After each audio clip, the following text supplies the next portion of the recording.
Geological ప్రొఫెసర్తో మా ప్రతినిధి నరేష్ అక్కడ ఉన్నారు. అసలు ఈ భూకంపాలు ఎలా వస్తాయి, వచ్చినప్పుడు ఎలాంటి జాగ్రత్తలు తీసుకుంటారు, దాని ప్రభావం ఏ విధంగా ఉంటుందనేది మా ప్రతినిధి నరేష్ అందిస్తారు. Naresh, over to you. Aruna, ఇలాంటి ప్రకృతి విపత్తులు, భారీ భూకంపాలు కావచ్చు, వరదలు అనేటివి, సునామీ ఇలాంటి వచ్చినప్పుడు అనేక సంఖ్యలో కూడా ఎంతోమంది మృతి చెందుతారు. అదేవిధంగా మృత్యువార్త పడతా పాటు భారీ ఎత్తున కూడా ఆస్తి నష్టం కూడా జరుగుతుంది. అయితే మరోవైపు ఈ రెండు ఘటనలతో పాటు అనేక ప్రశ్నలు కూడా మనల్ని వెంటాడుతాయి. ఇలాంటి తరుణంలో ప్రస్తుతం ఈ భారీ భూకంప నేపథ్యంలో ఎన్నో ప్రశ్నలు వెంటాడుతున్నాయి. అసలు ఈ భూకంపం కారణం ఏంటి, ఇంత పెద్ద ఎత్తులో రావడానికి కారణం ఏంటి అంశంపై ప్రస్తుతం మనతో మాట్లాడేందుకు Andhra university assistant professor G Srinivas గారు ఉన్నారు. సార్, ప్రస్తుతం అయితే ఇలాంటి ప్రకృతి విపత్తు వచ్చినప్పుడు అనేక ప్రశ్నలు మనకు వినిపిస్తూ ఉంటాయి. ఇప్పుడు ఈ భారీ భూకంపం వెనకాల ఎటువంటి కారణాలు ఉండొచ్చు అనుకుంటున్నారు? ఈ భూకంపం తీవ్ర స్థాయి ఎంతవరకు ఉందనే అవకాశం వచ్చు? యాక్చువల్గా ఈ ఎర్త్ క్వేక్ అనేది ఒక్కసారి పుట్టింది, ఇప్పుడప్పుడే వచ్చింది కాదండి. యాక్చువల్గా there is stress which is involved over here. ఏంటంటే రెండు plates, two tectonic plates, there is a stress which is being released suddenly అనమాట. అది ఎప్పుడు రిలీజ్ అవుతుందో ఎవరికి తెలియదు. Unfortunately nobody can predict it well. But you know there are several studies, చాలా studies జరుగుతున్నాయి ఇందులో. అవి ఆ ఎర్త్ క్వేక్ ఎప్పుడు ఎలా తెలుసుకోవాలనే దాని మీద చాలా అధ్యయనాలు జరుగుతున్నాయి. But it is very difficult to clearly tell that the earth quake will come at this particular time. అదేంటంటే ఇప్పుడు రెండు ప్లేట్స్ కొలైడ్ అయ్యి ఆ కొల్యూషన్లో ఆ స్ట్రెస్ ఒక్కసారి రిలీజ్ అవ్వడం వల్ల మీకు ఆ ఏరియాలో ఆ స్ట్రెస్ రిలీజ్ వల్ల it's like a bucket of water. ఓ బకెట్ ఆఫ్ వాటర్లో ఇలా బకెట్ని సింపుల్గా ఇలా కిందకి దించగానే ఆ వాటర్ ఆ ఎనర్జీకి అలా ఉండి ఒకసారి ఎలా అయితే వేవ్ జనరేట్ అవుతుందో అక్కడికక్కడ ఎర్త్ ఒక పర్టికులర్ స్ట్రెస్ రిలీజ్ అవ్వడం వల్ల అక్కడికక్కడ ఓ వేవ్ జనరేట్ అయ్యి ఆ చుట్టుపక్కల ఏరియా అంతా డిస్టర్బ్ అయ్యి ఒక్కసారి బిల్డింగ్స్ అన్నీ కూలిపోవడం జరుగుతాయి. So that is what happens in an earthquake. But దానివల్ల ఏంటంటే ఎర్త్ క్వేక్ ఒకసారి జరిగిందంటే earth is something like it's an elastic మీడియాలా ఉంటుంది అనమాట.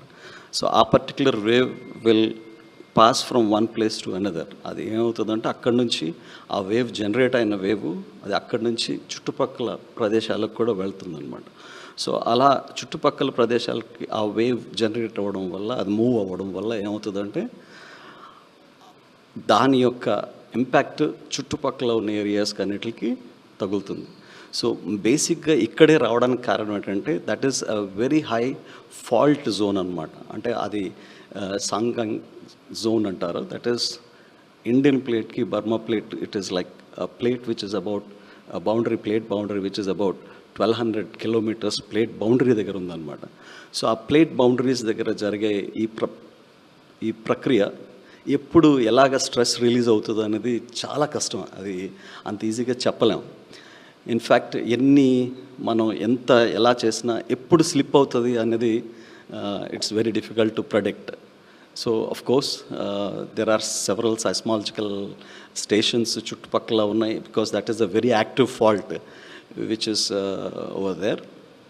సో చాలా సైస్మాలజికల్ స్టేషన్స్ ఉన్నాయి, చాలా వరకు ఉన్నాయి. కానీ బట్ స్టిల్ ఒక్కసారి ఇది రావడం అనేది 7.7 రిక్టర్ స్కేల్లో రికార్డ్ అవ్వడం అనేది ఇట్స్ చాలా చాలా బాధాకరమైంది. So this is like we have to accept it as it is, because it's very pathetic situation in Myanmar and Bangkok. So అదే ఎఫెక్ట్స్ ఆ ట్రూమర్స్ ఏమిటంటే కల్కట్టాలోని కొన్ని ఏరియాస్ ఇండియాలో కూడా కొన్ని కనపడ్డాయి. బట్ విశాఖపట్నంకి వచ్చేసరికి మరీ అంత ఎఫెక్ట్స్ ఏమి ఉండకపోవచ్చు, because we're very far from that and we're in a different environment. మనం ప్లేట్ బౌండరీస్ దగ్గర లేం కాబట్టి అంత ఎఫెక్ట్ మన మీద అంత ఉండదు. జస్ట్ ఏదో ఆఫ్టర్ ఎఫెక్ట్స్ లైట్గా చిన్న మ్యాగ్నిట్యూడ్ ఏదో రికార్డ్ అవ్వచ్చు, కానీ దాని ఎఫెక్ట్స్ అంతా విశాఖపట్నం లేకపోతే సదర్న్ పార్ట్ ఆఫ్ ఇండియాకి అంతా కనపడకపోవచ్చు అండి. సార్, పూర్తిగా ఈ భూకంపాలు వచ్చే ముందు ఈ ప్రకృతిలో మార్పులు ఏమైనా సంభవించే అవకాశం ఉందా, లేకపోతే ప్రకృతిలో ముందుగానే జరిగిన మార్పు వల్ల ఈ భూకంపాలకి ఏమైనా ఎఫెక్ట్, ఈ టెక్టానిక్ ప్లేట్స్ కావచ్చు, ఇది మూమెంట్స్ కావచ్చు, దాని వైబ్రేషన్స్లో ఏమైనా చేంజెస్ వచ్చే అవకాశం ఏం కనిపిస్తుందా? సార్, యాక్చువల్గా చెప్పాను కదా, ఇప్పుడు ఒక పర్టికులర్ ఒక ప్లేట్ ఇంకో ప్లేట్, రెండు ప్లేట్స్ ఒక రాపిడ్ జరగడం వల్ల కంటిన్యూస్ యాక్టివిటీ, అంటే ఆల్ ద క్రస్టల్ ప్లేట్స్, అంటే ఈ ప్లేట్ బౌండరీస్ అంటారు. There are 7 major plate boundaries. ఈ ప్లేట్ బౌండరీ అలాగే మైనర్ బౌండరీస్ కూడా ఉంటాయి, మైనర్ ప్లేట్స్ కూడా ఉంటాయి. ఈ ప్లేట్ బౌండరీస్ మధ్యలో ఎప్పుడైతే ఈ ప్లేట్స్ రెండు రాపిడికి గురవుతాయో, ఎక్కడైతే స్ట్రెస్ ఉంటుందో, ఆ స్ట్రెస్ ఎప్పుడు రిలీజ్ అవుతుందో ఎవరికి తెలియదండి. ఇట్స్ లైక్ మన దగ్గర మనం వెయిట్ ఎత్తుతున్నాం సపోజ్, ఆ వెయిట్ ఎక్కువ అవుతున్న కొలది మనం ఆ ఫీల్ అవుతూ ఒక్కసారే మనం వెయిట్ ఎలాగైతే వదిలేస్తామో, భూమి కూడా ఎగ్జాక్ట్గా అదే సిచ్యువేషను, దానికి కూడా అదే సిచ్యువేషన్ ఉంటుంది.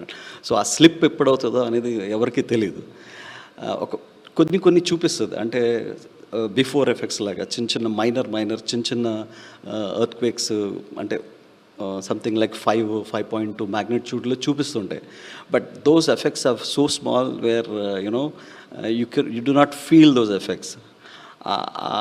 అవి జాగ్రత్తగా మనం చదవగలిగి, ఈ ఫాల్ట్స్ ఈ బాగా యాక్టివ్గా ఉన్నాయి, ఈ పర్టికులర్ ఏరియాలో రావడానికి చాలా అగ్రెసివ్గా ఈ ఫాల్ట్ ఉంది అనే విషయం కానీ మనం జాగ్రత్తగా చదవగలిగి మంచి చూడగలిస్తే డెఫినెట్గా it's it's possible to try to understand. వస్తుంది అని తెలుస్తుంది కానీ ఎప్పుడు వస్తుందో తెలియదండి. That's the thing. పూర్తిగా యాజ్ పర్ యువర్ నాలెడ్జ్, ఈ భూకంపాలు కావచ్చు, ఈ ప్రకృతి విపత్తులు రావడానికి ఏదైనా ఒక సీజన్ టైప్లో ఉంటుందా? ఎందుకంటే ఈ సీజనల్ లేకపోతే ఒక సమ్మర్ టైప్లోనే కావచ్చు, లేకపోతే వింటర్ టైప్లో కావచ్చు, ఇలాంటివి ఏమైనా అనుకోవచ్చా? ఇలాంటి కారణాలు ఏమైనా ఉండొచ్చా?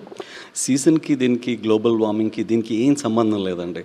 దిస్ ఇస్ కంప్లీట్లీ ఒక ప్రక్రియ, ఎక్కడైతే ఒక స్ట్రెస్ రిలీజ్ ప్రక్రియ, అంతే, ఏం లేదండి. దానికి ఏంటంటే ఆ పర్టికులర్ టైం వచ్చి ఆ పర్టికులర్ స్ట్రెస్సెస్ రిలీజ్ అవ్వడం తప్ప ఇంకేం కాదండి. This is nothing to do with weather conditions కానీ, లేకపోతే ఇంకా ఏ ఎన్వైరన్మెంటల్ కండిషన్స్కి దీనికి సంబంధం లేదు. కాకపోతే ఏంటంటే మనం కట్టుకునే బిల్డింగ్స్ కానీ, స్ట్రక్చర్స్ కానీ, ఈ పర్టికులర్ జోన్లో ఏదైతే ఈ టెక్టానిక్ యాక్టివిటీ జోన్స్ ఎక్కడైతే ఉన్నాయో ఆ ఏరియాస్లో ఈ హై మ్యాగ్నిట్యూడ్ వస్తాయి అనే ప్రెడిక్షన్తో ఈ బిల్డింగ్స్ని కొద్దిగా జాగ్రత్తగా డిజైన్ చేసుకొని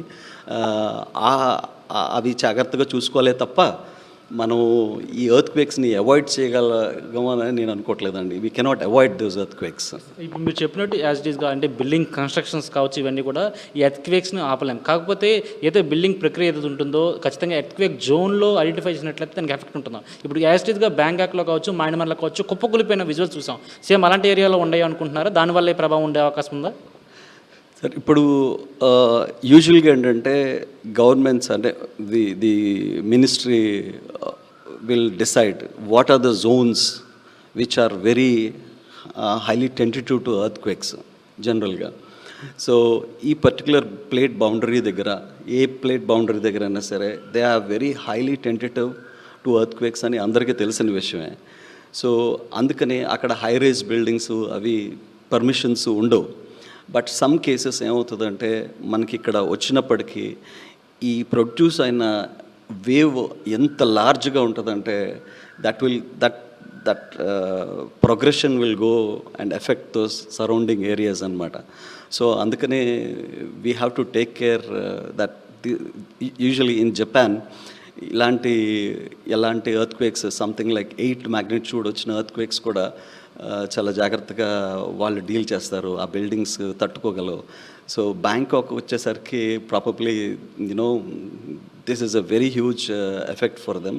even though 7.7 is a big అండి, it's not so small. Logarithmic అంటే 5కి 7కి లాగరిథమిక్ స్కేల్లో ఉంటుంది అనమాట. So it's too large, 100 times చాలా, అంటే 6కి 7కి it's like huge earthquake.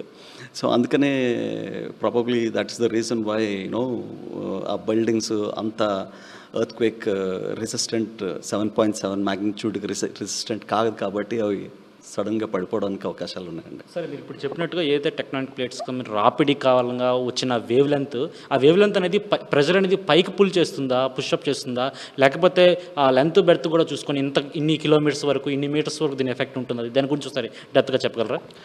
Sir, యాక్చువల్గా అక్కడ స్ట్రైక్ ఆ స్లిప్ అవ్వడం బట్టి ఉంటుందండి. అక్కడ స్ట్రెస్ రిలీజ్ ఉంటుంది. జనరల్గా ఏంటంటే సర్ఫేస్కి మనకి ఎఫెక్ట్ బాగా కనిపిస్తుంది. ఎందుకంటే ఒక వేవ్ ఒక్కసారి సడన్గా అయితే అది జనరల్గా సర్ఫేస్కే తొందరగా రావడానికి ఇది of course it distributes in all directions, but as the surface is very close, అంటే మనకి ఆ ఫాల్ట్ ఎక్కడైతే మనకి స్ట్రెస్ రిలీజ్ ఎక్కడైతే ఉందో అక్కడ ఏమవుతుందంటే ఒక వేవ్ జనరేట్ అయ్యి చుట్టుపక్కల ఉన్న ఏరియాస్ అందరికీ spread. It is called the AP centre, where you know ఆ ఎపి సెంటర్లో కరెక్ట్గా అక్కడే ట్రిగర్ అవుతుంది అనమాట.